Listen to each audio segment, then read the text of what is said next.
So I know that we are close to April Fool's Day, but this isn't a prank. So Game Industry was sitting down doing an interview with the creators of Oddworld, and the dev was kind of reminiscent about the early days of Microsoft courting them, trying to get them to bring Oddworld over to the Xbox. So in the process, he spilled a few details about what might have been. So here's a quote from the article. At the time, Xbox thought that the core market was going to be casual. They were going to be the casual gamer's machine. Now, that's why they approached us, because they said, we think you've got something that competes in the Mario space, and we think Mario's the thing to kill. We see that space.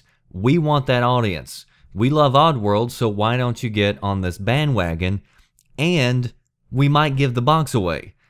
So now you're like, look, if you're going to give the box away, you're going to win. And if you're going to win, we want to be on board. So Microsoft was looking to kill Mario, which you can't do. And they were thinking about giving the box away.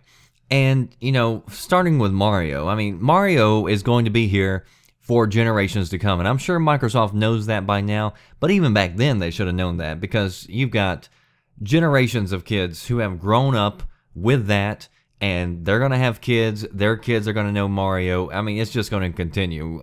Nintendo has a gold mine with that.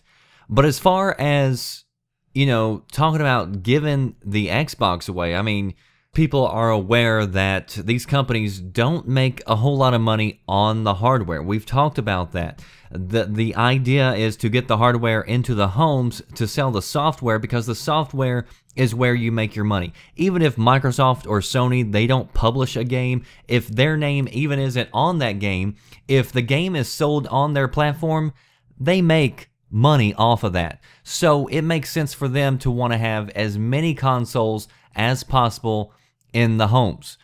But, you know, even knowing that they don't make a whole lot of money off the hardware still costs a lot of money. And, I mean, that would have been a huge chunk of change that they would have been writing off. But again, it drives home, you know, how much money they actually derive from software, that they were even actually considering this as a possible plan. And, you know, hearing stories makes it a little bit more entertaining listening to people freak out, you know, when Microsoft just has a simple sale like they did with Xbox One around Christmas. I mean, whenever you consider the fact that at one time they were thinking about giving the entire box away, at least the OG Xbox.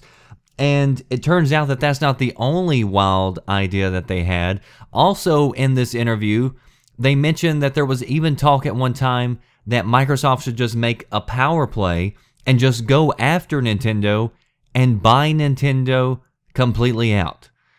Which, honestly, I think would have been a horrible idea for gamers, because, you know, the field, the way it looks right now, it would have been horrible with only two major companies, I think.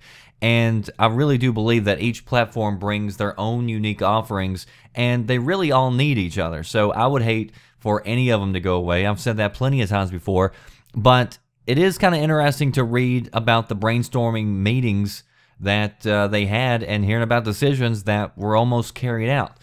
So anyway, you want to read the article, links down in the description box. Post below, let me know, do you think things would have been a lot different today if Microsoft would have given away the OG Xbox? And what do you think about Microsoft considering buying out Nintendo? Does anybody actually think that would have been a good idea for gamers? That does for me, the Red Dragon.